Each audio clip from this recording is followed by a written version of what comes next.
नमस्कार मेरे प्यारे सभी मित्रों। आप लोग कैसे हैं? उम्मीद कर रहा हूँ मस्त होंगे, सर्दियों को झेल रहे होंगे। सर्दियां जो है दोस्तों वो अपनी अति पार कर चुकी है। भयंकर ठंड पड़ रही है, भयंकर से भी भयंकर। आपको आवाज में परिवर्तन दिखाई दे रहा होगा। ये परिवर्तन जुकाम की वजह से है, सर्दियों की वजह से।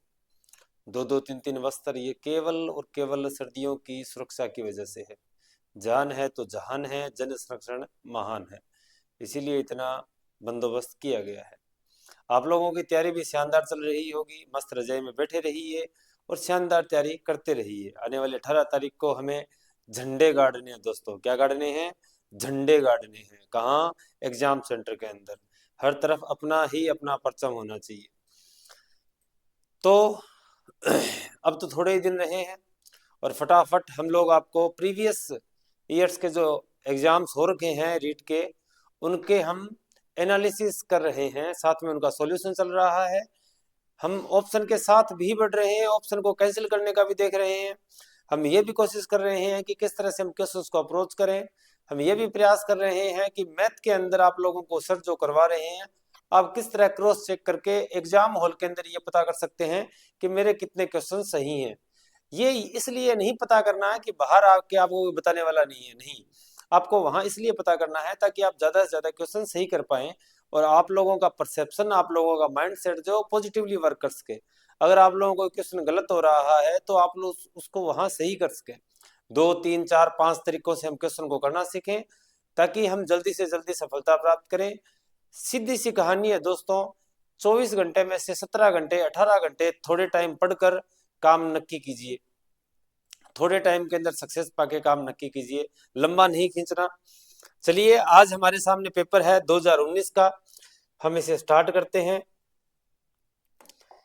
हम ईश्वर से प्रार्थना करेंगे कि हमारे सभी साथियों को सफलता प्रदान करे। हे ईश्वर, मारी अरे महाराज सागड़ देंगी, लाज राखियो सासलाम।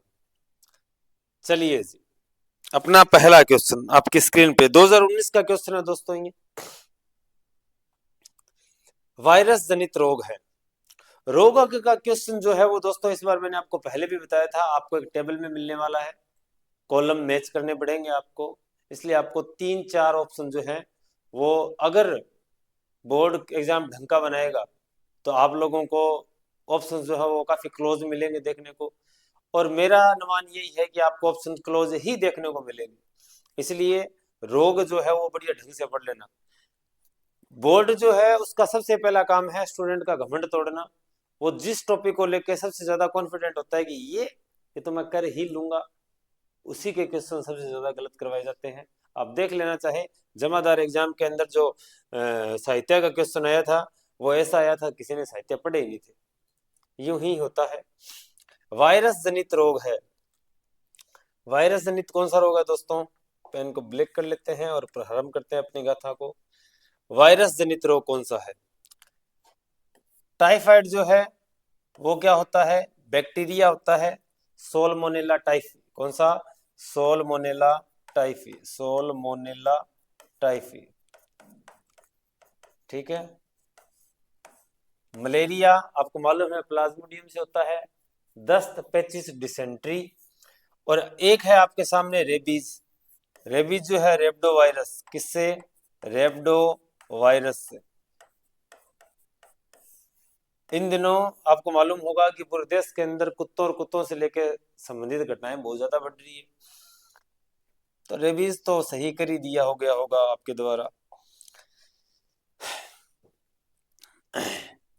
आप अगर एग्जाम्स को ढंग से देखेंगे ना दोस्तों, ऑप्शंस को ढंग से देखेंगे तो आप बढ़िया ढंग से क्वेश्चन कर पाएंगे। आप इस बात को ध्यान रखिएगा, ठंडा दिमाग रखिएगा। पेपर करने के समय एकदम चिल्ड फील कीजिएगा। यीस्ट किसका उदाहरण है? यीस्ट कवक का उदाहरण है। यीस्ट में क्या होता है? अवायवीय श्वसन। क्या होता है? अवायवीय श्वसन होता है। किस काम आता है? ये ब्रूइंग इंडस्ट्री के अंदर। किसमें? ब्रूइंग इंडस्ट्री के अंदर। ब्रूइंग इंडस्ट्री कौन सी होती है? ये वाली, शराब वगैरह वाली, जिसके अंदर फर्मेंटेशन से हम अल्कोहल बनाते हैं, ये यीस्ट होली। अच्छा, और किसमें? बेकिंग।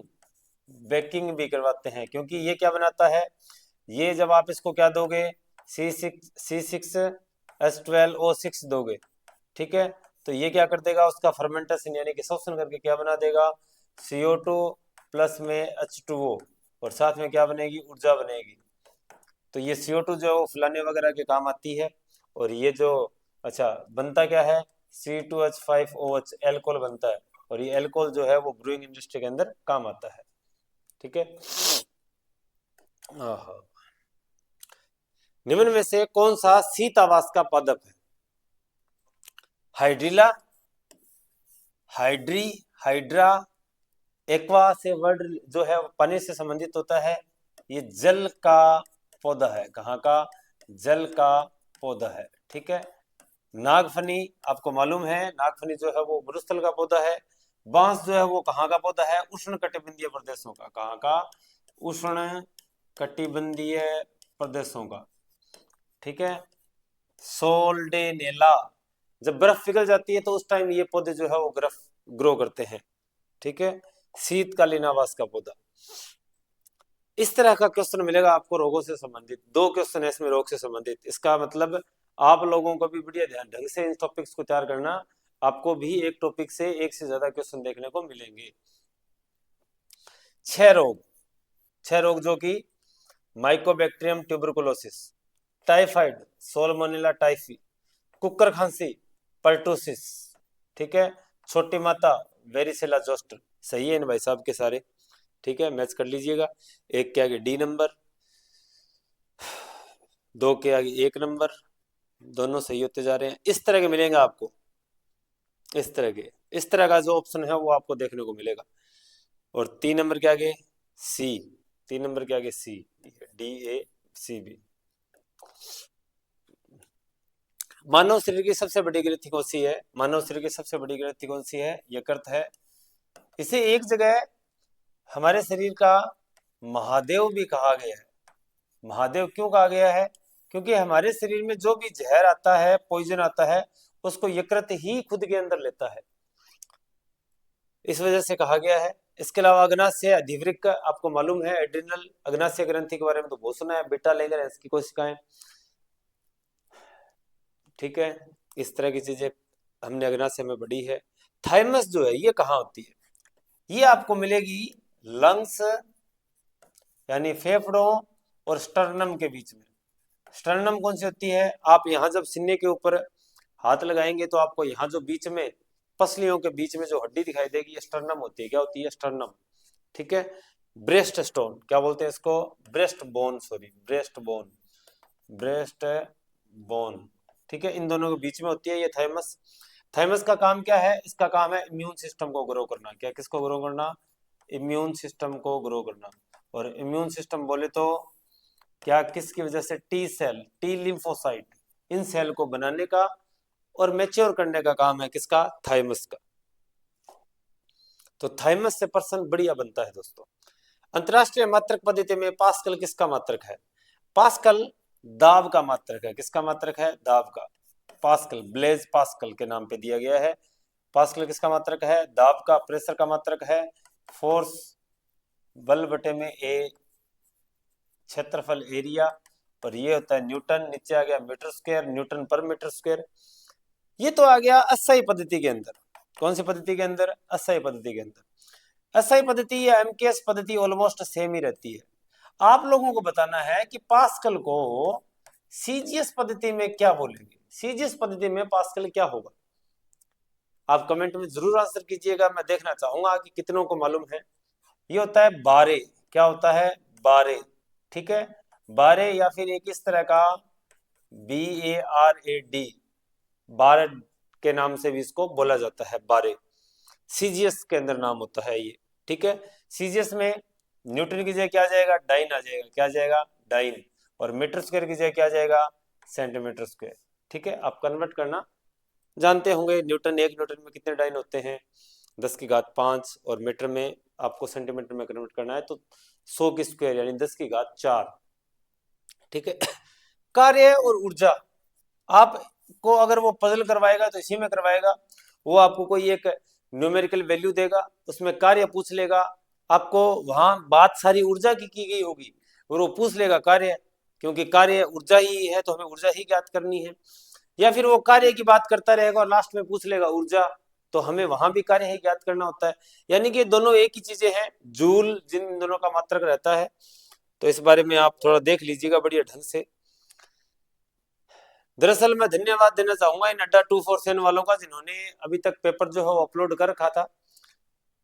पेपर ऐसा सही अपलोड था, हमें टाइप करने का टाइम नहीं मिला, इसलिए मैंने जैसे जितना जिस तरह से था मैं आपके सामने लेके आया हूँ। आप लोगों को फिर भी कोई इश्यू हो तो आप कमेंट बॉक्स में मेंशन कर सकते हैं, कोई डाउट हो किसी भी तरह का। आप हमारे व्हाट्सएप नंबर 78 520 70 976 इस पर भी कांटेक्ट कर सकते हैं। उष्मा संतरण की किस विधि द्वारा सूर्य से उत्सर्जित उष्मा पृथ्वी तक पहुंचती है? बिना किसी माध्यम के विकिरण से ही पहुंचती है। कौन से माध्यम से पहुंचती है? विकिरण से। और हमने ये भी पता कर लिया है कि यहाँ उस सूरज पर उष्मा किससे पैदा होती है? न्यूक्लियर फ्यूजन से बनते हैं। हाइड्रोजन जो है वो मिलकर किसका निर्माण करती है? हीलियम का निर्माण करती है। इस बात को भी आप ध्यान रखेंगे। यहां से इस बार क्वेश्चन अगर मेरे हिसाब से तो यहाँ जो नाभिकीय संलयन अभिक्रिया है, कौन सी अभिक्रिया? नाभिकीय संलयन अभिक्रिया। इस अभिक्रिया से प्रश्न आने की पूरी पूरी संभावना है, याद रखिएगा इस बात को। परस्पर 60 डिग्री के कोण पर रखे दो समतल दर्पणों के मध्य एक वस्तु रखी है, बनने वाले प्रतिबिंबों की संख्या क्या होगी? ये जो क्वेश्चन है ये है दोस्तों 8th क्लास से। कहां से? 8th क्लास से है। इसका मतलब आपका जो दर्पण और प्रकाश का परावर्तन से जो क्वेश्चन है वो 8th क्लास से जरूर आता है। जैसे तो मैं आपको पहले बता चुका हूं कि 8th क्लास में एक पेरिस्कोप दे रखा है जिसको आपको बढ़िया ढंग से पढ़ना है, ठीक है। इसके अलावा आपको और क्या करना है? एक कैलेडोस्कोप है, उसको भी आप देख लीजिएगा। बाकी इस तरह की अगर कुछ वैल्यूज गिवन है तो आप वो आप देखेंगे कि भी आपको अपना मिरर, अपनी इमेज देखने के लिए जो आपके कितने साइज का कम से कम सामने मिरर होना चाहिए, आपकी हाइट का कितना होना चाहिए, आपको पीछे की दीवार देखनी है तो कितना होना चाहिए, आपके अगर आपको खुद की इमेज देखनी है तो कम से कम आपका आधा होना चाहिए, आपको अगर इमेज देखनी है तो उसका एक दीवार देखनी है तो उसका कम से कम 1/3 होना चाहिए। तो ये सारी चीजें जो है इस तरह की क्रिटिकल थिंकिंग वाले जो क्वेश्चंस है वो देख लीजिएगा। जैसे कि इसका फॉर्मूला होता है 360 डिग्री अपॉन थीटा -1।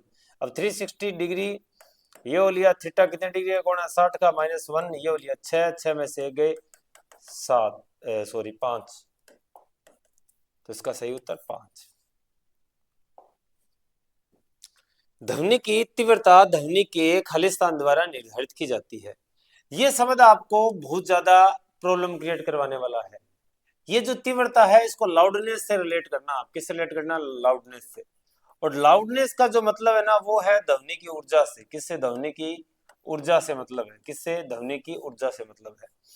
लाउडनेस यानी कि तीव्रता जो है वो ध्वनि के आयाम पर निर्भर करती है। किस पर निर्भर करती है? आयाम पर निर्भर करती है। और ये आयाम के स्क्वायर के समानुपाती होती है। किसके? आयाम के स्क्वायर के समानुपाती होती है, जिसे हम किससे मापा जाता है? डेसिबल में। किसमें? डेसिबल में मापा जाता है। और WHO world health organization WHO के द्वारा घोषित जो है वो ये है कि 65 डेसिबल से अगर ऊपर कहीं साउंड है तो वो किसमें माना जाएगा? प्रदूषण में माना जाएगा। किसमें माना जाएगा? प्रदूषण में। अगर आप सो रहे हैं तो सोते समय आपका लिए 30 डेसिबल इनफ है। 30 डेसिबल जो है इनफ है।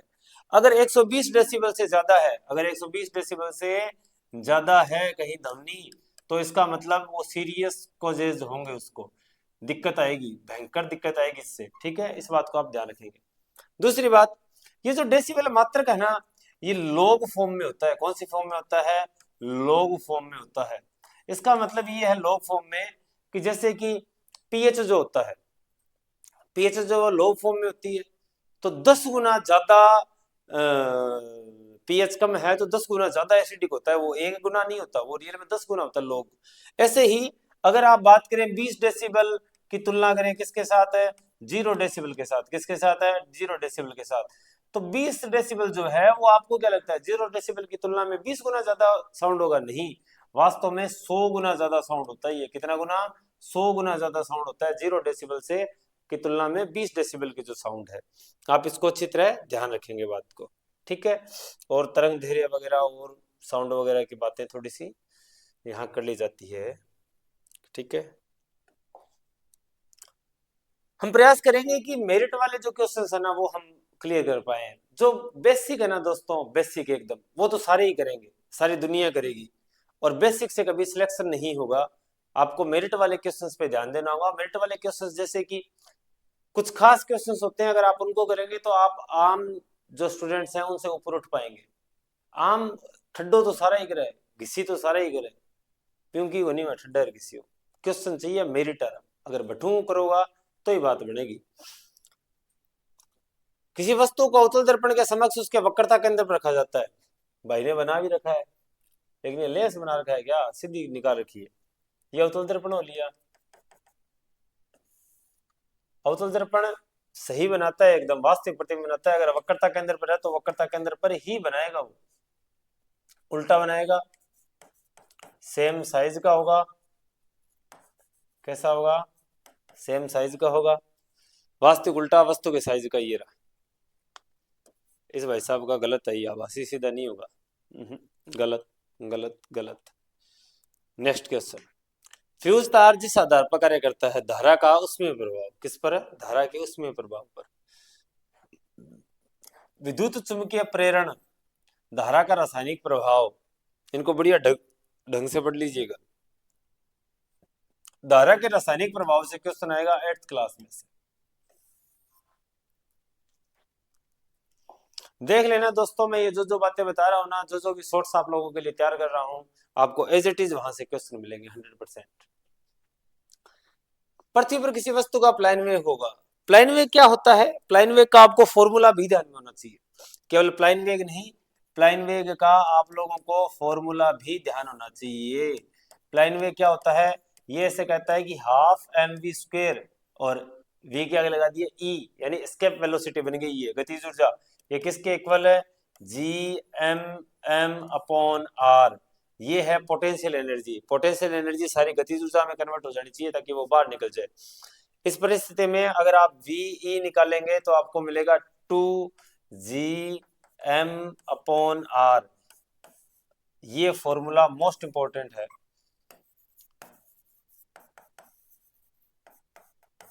ठीक है, यहां से। बाकी तो 11.2 किलोमीटर पर सेकेंड होता है। अगर आप बात करें, ये तो है पृथ्वी के लिए। अगर आपको सौर मंडल के लिए पता करना हो, सौर मंडल के लिए एस्केप वेलोसिटी क्या होगी, तो ये होती है 42.2 किलोमीटर पर सेकेंड, ठीक है। अगर आपको चंद्रमा के लिए जाननी हो एस्केप वेलोसिटी क्या होती है, तो वो होती है 2.4 किलोमीटर पर सेकेंड होती है, ठीक है। चलिए जी, नेक्स्ट क्वेश्चन पे आते हैं। कागज पर उपलब्ध दस्तावेजों, चित्रों को कंप्यूटर की डिजिटल मेमोरी में संग्रहित करने के लिए उपयोग में ली जाने वाली युक्ति है। चित्रों को स्कैनर में डाला, स्कैन कर लिया, स्कैनर लिखा है यहाँ, ये स्कैनर, ये रहा, ठीक है। MICR, magnetic ink character recognition, ये काम आता है बैंकिंग सेक्टर के अंदर। कहाँ? बैंकिंग सेक्टर के अंदर, चेक वगैरह और इस तरह की चीजों के लिए, ठीक है। OMR आपको मालूम ही है, आप लोग भरते हैं। प्लॉटर प्रिंट करने के काम आता है, एक तरह का बड़ा प्रिंटर होता है, ग्राफिक्स वगैरह, ठीक है। SB, SB एंटीमनी का प्रतीक है। एक क्वेश्चन तत्वों से आएगा सीधा सीधा। आपको आवर्त सारणी में जो रैंडम ऐसे इस तरह के तत्व है ना, जिनका नाम कुछ है और प्रतीक कुछ ही है, वो बढ़िया ढंग से देख लेना। बाकी तो आप लोग ग्रेजुएटेड हैं, आप है ना, कैसा भी एग्जाम आएगा आप उस पर अंगुली नहीं उठा सकते। अंगुली इसलिए नहीं उठा सकते बिकॉज यू आर ग्रेजुएटेड, और आपकी तो बीएड भी की हुई है। आप में से बहुत सारे लोग तो मास्टर्स किए हुए बैठे हैं, और जब +1 +2 आपने इतना, और यहाँ बहुत सारे लोग तो 2010 2011 उस टाइम के आप लोगों ने +1 +2 किया है, तो उस टाइम तो बहुत मटेरियल था उस टाइम +1 +2 के अंदर। तो जो आप लोग ऐसी बातें करते हैं तो बोर्ड आप लोगों पे हैरत करता है कि क्या इस तरह के स्टूडेंट्स इस तरह की बात कर रहे हैं। तो बढ़िया क्वेश्चन पेपर आएगा दोस्तों, और उसके हिसाब से तैयारी रखिएगा। निम्नलिखित में से यौगिक है हीरा। हीरा केवल कार्बन का बना होता है। ओजोन O3, इसमें ओनली ऑक्सीजन है। ग्रेफाइट, फिर कार्बन आ लिया, और जल, जल H2O होता है। यौगिक कौन होगा? ये होगा एक तो ये तत्व की श्रेणी में आ जाएंगे, एक वाले तो सारे तत्व की श्रेणी में। हीरा बॉन्ड लेंथ होती है 1.44 एंगस्ट्रॉम, याद रखेंगे इस बात को अच्छी तरह, कितनी होती है 1.54 एंगस्ट्रॉम। फिर उसके बाद है ग्रेफाइट, कौन है ग्रेफाइट। ग्रेफाइट के अंदर इस तरह अरेंजमेंट होता है स्ट्रक्चर्स का,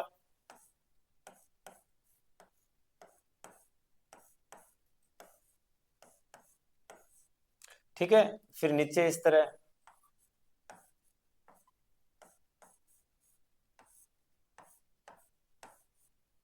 तो ये इस तरह जुड़ी होती है। यहाँ ये जो बॉन्ड लेंथ होती है 141.5 पिकोमीटर की, और ये होती है 340 पिकोमीटर की। इस बात को आप याद रखें ग्रेफाइट के लिए। फुलरीन, थर्ड आ गया फुलरीन। फुलरीन में होती है 1.40 एंगस्ट्रॉम, ठीक है, 1.40 एंगस्ट्रॉम की होती है। फुलरीन का निर्माण कहाँ होता है, मोस्ट इंपॉर्टेंट है, फुलरीन का निर्माण कहाँ होती है, आणविक बेरिंग बनाने में, आणविक बेरिंग बनाने में, आणविक बेरिंग बनाने में, ठीक है। ओजोन, ओजोन के बारे में भी आपको बढ़िया ढंग से जानकारी होनी चाहिए। ओजोन जो है, ओजोन नष्ट हो रही है, कौन कर रहे हैं, सीएफसी कर रहे हैं, क्लोरोफ्लोरोकार्बन कर रहे हैं, कौन कर रहे हैं, सीएफसी यानी कि क्लोरोफ्लोरोकार्बन कर रहे हैं। तो सीएफसी करते कैसे हैं, सीएफसी क्लोरोफ्लोरोकार्बन जो है उसके अंदर जब सनलाइट आती है इसके ऊपर, क्या कौन आता है, इंसिडेंट होता है, सनलाइट इंसिडेंट होता है। तो यहाँ क्लोरीन के मुक्त मूलक बनते हैं, कौन बनते हैं, क्लोरीन के मुक्त मूलक।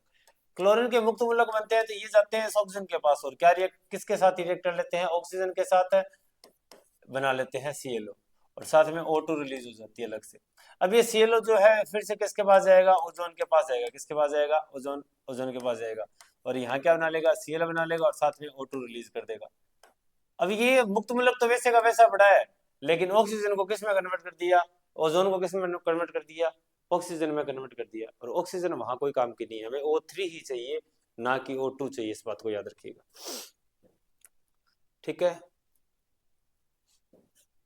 चलो जी, फुलरीन में याद रखना 12 तो क्या होते हैं, पेंटागोन्स यानी पंचकोण, और 20 क्या होते हैं, हेक्सागोन।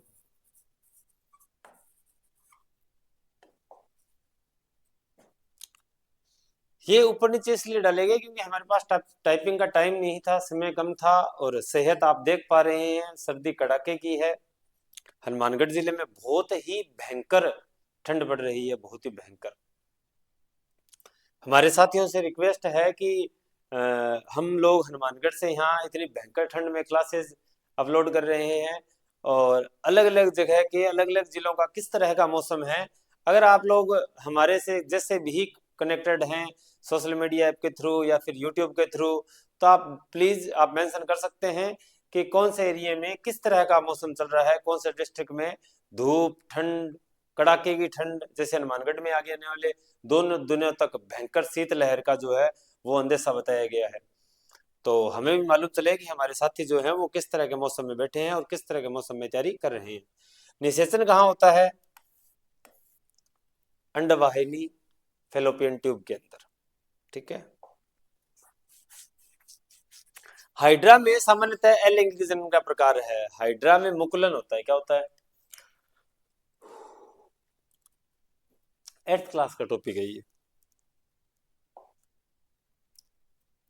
तप्त स्थल दिया गया था, तप्त स्थल दिया था किसने, हॉटस्पॉट,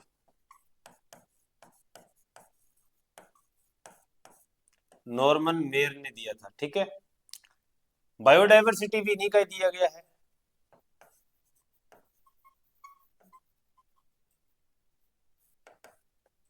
टेंसले ने दिया था इकोलॉजी,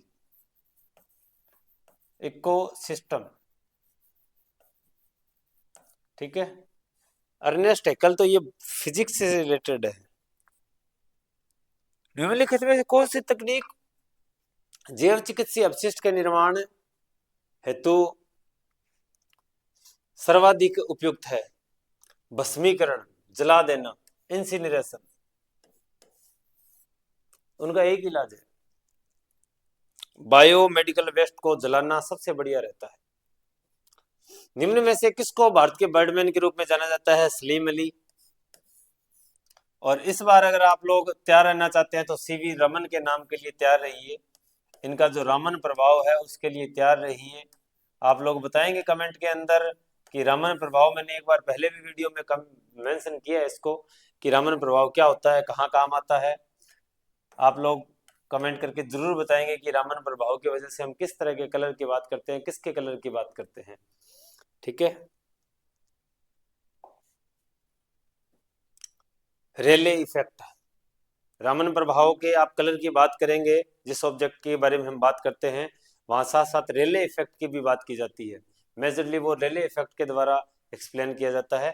मैं आपको हिंट बता देता हूँ। निम्नलिखित में से कौन सा कोशिकांग में संरूपण तल और परिपक्वन तल पाए जाते हैं? संरूपण और परिपक्वन यानी कि सिस और ट्रांस, फॉर्मिंग फेस और मैच्योरेशन फेस। फॉर्मिंग फेस जो होती है,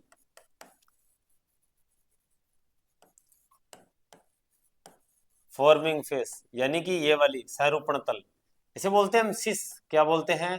सिस बोलते हैं। क्या बोलते हैं? सिस बोलते हैं।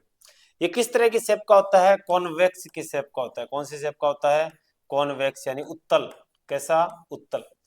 दूसरा हम बात करते हैं किसकी? मैच्योरेशन फेस की। किसकी बात करते हैं? मैच्योरेशन फेस की बात करते हैं। मैच्योरेशन फेस जो है ये होती है ट्रांस। कौन सी होती है? ट्रांस होती है। ये वाली परिपक्वन तल की हम बात कर रहे हैं। ये होती है कौन से शेप की? कॉनकेव शेप की। कौन से शेप की? कॉनकेव शेप की यानी कि अवतल की। प्रोटीन हो लिए, लिपिड हो लिए, ये इस तरफ से आते हैं और इस तरफ से बाहर निकलते हैं। ठीक है। ये गोल्जी काय में होता है। किसमें होता है? गोल्जी काय में। कोशिकाओं के बारे में आप कितना ही पढ़ लीजिएगा, एक शानदार ऐसा क्वेश्चन आएगा जो बहुत ही कम लोगों को मालूम होगा। हर बार होता है ऐसा, चाहे 2021 वाला सितंबर 26 सितंबर 2021 वाले एग्जाम क्यों ना उठा लो, बहुत आसान पेपर था, लेकिन उसमें भी गोल्जी का एक क्वेश्चन था जो किसी बहुत कम लोगों को आ पा रहा था, बहुत ही कम लोगों को। आप कह सकते हैं कि किसी को नहीं आ रहा था, ये बात भी सही है उसके लिए। यानी कि कोशिकांगों के बारे में ना थोड़ी रोचक जानकारी जो हो वो लीजिएगा। जो सेल के अंदर जितने सेल ऑर्गेनेल्स हैं उनके बारे में रोचक जानकारी है। जो सामान्य जानकारियां हैं वो तो सभी के पास है। रोचक हो, कुछ इंटरेस्टिंग हो, जैसे कि इस तरह की जानकारी। अब कोई कहेगा सर तो क्या 11वीं 12वीं का पढ़ेगा? अरे भाई 9वीं क्लास की पढ़ लो ढंग से। जो उसमें डिटेल है ना उनको थोड़ा डेप्थ में पढ़ लो। टॉपिक वही रखो, उनको थोड़ा डेप्थ में पढ़ लो। आप उनसे आगे टॉपिक में जा ही क्यों रहे हो? अब आप कर रहे हो 11वीं 12वीं की बातें, तो 11वीं 12वीं के अंदर तो बहुत सारा टॉपिक है। हम उन सारे टॉपिकों को पढ़ने की बात नहीं कर रहे। हम टॉपिक उतने ही रख रहे हैं बट उसको थोड़ा सा डेप्थ में घुसने की बात कर रहे हैं। होगा क्या? हमारा सिलेक्शन श्योर होगा। लागू होगा तो थे ही, तो पढ़ना भी तो था नहीं पड़ा, वो काम है कि उसी। वयस्क मनुष्य के ऊपरी जबड़े में उपस्थित चवर्णक दांतों की संख्या क्या होती है? दोस्तों चीज एक ही है, काम एक ही करना पड़सी। कर्म कमेटी का मन राजा को चाले को नहीं है। दांतांग सूत्र 2 1 2 3, ये हुआ है इंसीजर, अगला ही अगला। ठीक है। एक एक तरफ की बात हो चौथो हिस्सों, इन चार गुणा करना पड़ेगा टोटल। उपलडाम कितना है, निचलाम कितना है, इन दो गुणों करना पड़ेगा वास्ते उपलडा उपलडाम देखना है। तो एक हिसाब है कैनाइनीज, दो आगे किसा है प्रीमोलर, किसा है प्रीमोलर, और तीन किसा है मोलर। ठीक है। अब देख लियो थे के पूछण, चवर्णक पूछे, मोलर पूछे, मोलर ए, और उपलडा अकेला उपलडा उपलडा जबड़ा पूछो उपलडा पूरा पूछड़ा मुंह में जो चार गुणों करो उपलडा उपलडा तो दो दो तीय छह, दो तीय छह। याद रखने की क्या जरूरत है? बच्चा हम के वे दांतांग सूत्र वो याद रखे 2102। Incisors, canines, premolars, molars. ठीक है। बाकी तो दांत घणो ही लंबो चौड़ो टॉपिक है। विषम दंती, द्विबार दंती। निम्नलिखित में कौन सा विज्ञान के उत्पाद के अंतर्गत आता है? कि लास्ट में आपको मिला क्या? मिलता है विज्ञान का नियम, साइंटिफिक लॉ मिलता है। ठीक है। प्रयोग करना तो मिल रहा है। विद्यार्थियों की अधिगम कठिनाइयों के निदान के उपरांत विज्ञान शिक्षण में किस प्रकार के शिक्षण की व्यवस्था की जानी चाहिए? निदान कर दियो। निदान का मतलब वो है कि रोग ने ढूंढनो, निदान इलाज को नहीं। निदान का मतलब वो है कि थे रोग ने ढूंढने वास्ते के करन लाग रहे हो, बा प्रोसेस जी के बा निदान है। भी थाने रोग मालूम चल गया, भी उपचारात्मक परीक्षण करना है, ट्रीटमेंट देना है। पहले यहाँ देखो कि टाबर का नंबर कितना कम आवे, फिर भी उपचार करो, बिन बढ़िया सुनतो, और सुनते बाद में इलाज हो जाए, बढ़िया नंबर आ जाए। फिर भी एल्यूमिनियम सल्फेट का रासायनिक सूत्र क्या है? एल्यूमिनियम नाइट्रेट का लिया, एल्यूमिनियम सल्फेट का लिया, इस तरह के बहुत सारे सूत्र है। एल्यूमिनियम की ऑक्सीडेशन स्टेट +3, सल्फेट की -2। अब एक एणिया भी घना ही मिल जाएगा कि गुरुजी कितना सूत्र याद करा। अरे बेटे का बापों थे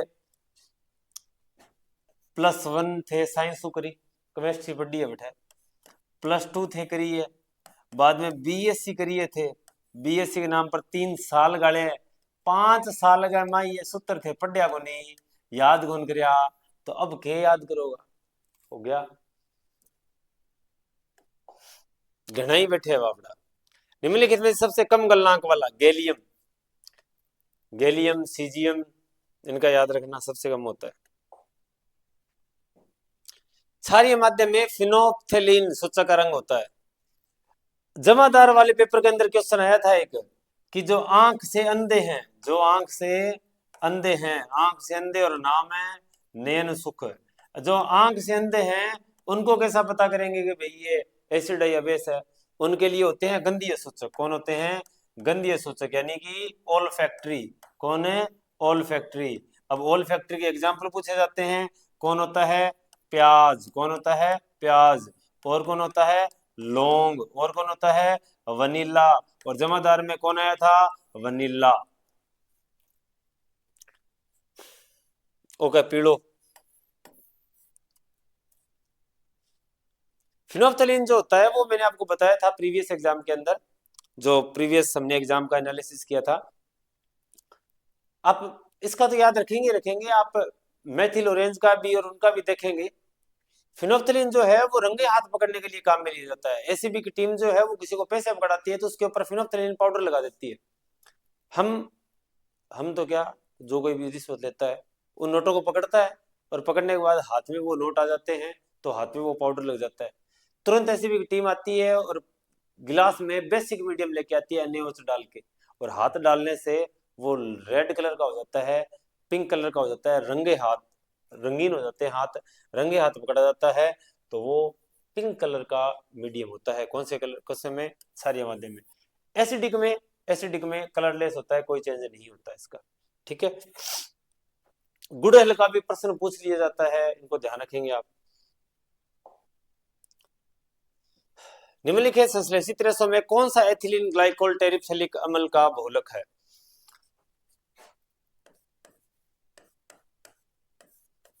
बहुलक का प्रश्न आपको 100% देखने को मिलेगा, और बढ़िया क्वेश्चन देखने को मिलेगा। आ रहा है, देख लो आप, रीड में आया हुआ है। टॉपिक बहुत है, 30% देना है, 30 इतना टॉपिक है तो बोर्ड देवे कुटू, बहुत बार टॉपिक ने छोड़ दे। 2 पेपर में कौन डाल है तो टाबर यहाँ देख लेगा, वो तो है ही को नहीं, उस सिलेबस में को नहीं, और फिर बेटा पेपर देवा जो प्रश्न आ जाए, फिर इन्हें भी नहीं देखो थे। याद रख लिया ढंग। एथिलीन ग्लाइकोल और टेरिफेलिक अम्ल से कौन सा बनता है? डेक्रोन बनता है। कौन बनता है? डेक्रोन। इसका एक नाम और है टेरिलीन। क्या नाम है? टेरिलीन। और मैं तो कहूंगा स्ट्रक्चर भी थारे याद होनी चाहिए। ओरलोन, ओरलोन क्या नाम है? पॉली एक्रिलोनाइट्राइल ओरलोन होता है। ठीक है। ओरलोन, नाइलॉन, नाइलॉन 666 दोनों होते हैं। रेयोन सेल्यूलोज का पुनर्निर्मित है, सेल्यूलोज का पुनर्निर्माण है।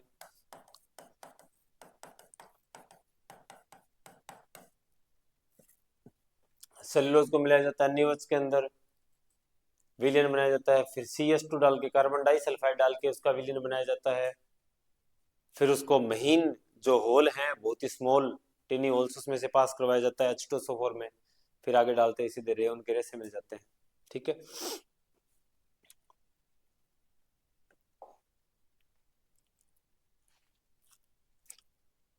आगमन विधि का शिक्षण सूत्र है, आगमन विधि का सूत्र होता है ज्ञात से अज्ञात की ओर सूत्र स्थापित करना। वस्तुनिष्ठ वस्तुनिष्ठ परीक्षण का दोष है, वो वस्तुनिष्ठ परीक्षण कोई दोष तो है चालन लाग रही कि घणे बापड़ा ने घणो की ध्यान है, पर कईया का तुक्का पिल जाए, कईया का मतलब लाख हमू एक का, और कई बार बिंगा भी कौन पिले थे, कईया का ज्यादा ना सोच ले, तो तुक्को पिल जाए जद वस्तुनिष्ठ रहा तो ठीक है, बोर्ड पेपर ठीक कर रखे निश्चय करे, नेगेटिव मार्किंग नहीं वे या 5 ऑप्शन नहीं दे, तो फिर तो वो कह नहीं वे कह तुक्को घूम तो लठ लाग जाए, अब को लगा घूम तो लठ लागना भी तो लाग गया, कोई बिड लांगा लाग गया, अब तो की को लगा। तो वस्तुनिष्ठ का माथे लिख कौन को, थारी भावना जाहिर कौन कर सको, एक्सप्लेन कौन कर सके चीजन, चारा मुंह थाने अगर ध्यान है आए जानकारी तो ठीक है, निस बाकी चाहे थे बिंग बारम बहुलक का बारम चाहे थे 2 किताब लिख सको, पर अगर थाने वो ध्यान नहीं दिए नहीं कि भाई ओ ओरलोन डेक्रोन ने के हुआ, फिर कोई मतलब मेरी बात को नहीं। अभिव्यक्ति का भाव है, किस गुण के कारण परीक्षा में शुद्धता बनी रहती है, ये भी वस्तुनिष्ठता के कारण बनी रहती है। किसके कारण, वस्तुनिष्ठता के कारण। और इसी के साथ अपने क्वेश्चंस कंप्लीट होते हैं। अब लोग समझ पा रहे होंगे कि किस तरह से एग्जाम बनता है और कहां से बनता है, इस चीज की जानकारी जो है वो आप लोगों के लिए काफी आवश्यक है। अगर आप लोग स्ट्रेटेजिकल ढंग से देखो दोस्तों, एक सिलेक्शन के अंदर बहुत सारी चीजें रोल प्ले करती है, आपका इन्वायरमेंट है, आप कैसे पढ़ते हैं, आप क्या पढ़ते हैं, आपका माइंड सेट है, आपकी फिजिकल कंडीशंस है, आपकी इकोनॉमिकल कंडीशंस जो है वो, अब कई का कर्जो हो रही है वापड़ांगा 25 साल की उम्र में, 27 साल की उम्र में घर गांगे, घरे घर की स्थिति को नहीं, लाग गया घरे खर्चा लाग गया, 5 लाख लाग गया, 7 लाख को कर्जो हो रही है, लोग पूर पड़े और कह कभी नहीं कोई कहते तैयारी कर ले तैयारी कर ले, लाग जा लागण को लाग रहे हो तो लागे क्या पर है कि लागे तारा हो ले लाग जा। जरूरी है मेंटल स्टेट सही होनी। चलो पेपर तो अपना पूरा हो चुके हैं, बढ़िया तैयारी करो, मिलांगा अगला पेपर का, नया पेपर का सके, और मैं प्रयास करांगा। अगर कोई भाई बंधु का दिक्कत है, बिन तैयारी को मटेरियल चाहिए, तैयारी करनी है बढ़िया ढंग की तैयारी करनी है, तो दोस्तों अपना राव शर्मा इंस्टीट्यूट है, कल्प कैरियर इंस्टीट्यूट का नाम हो, ऑफलाइन भी थे कॉन्टेक्ट कर को, ऑनलाइन भी कॉन्टेक्ट कर को थे 78 520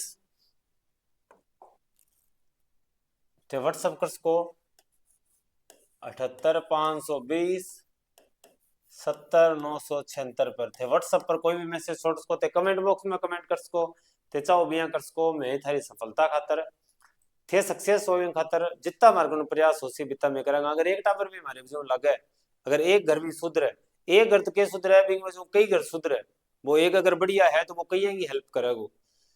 तो अगर यहाँ कोई चैन बने हैं और मारे में भी कोई कारक बना, तो मानी बड़ी खुशी हमारे खातर और कुछ भी को नहीं होगी। बहुत बहुत धन्यवाद दोस्तों हमारे साथ बने रहने के लिए।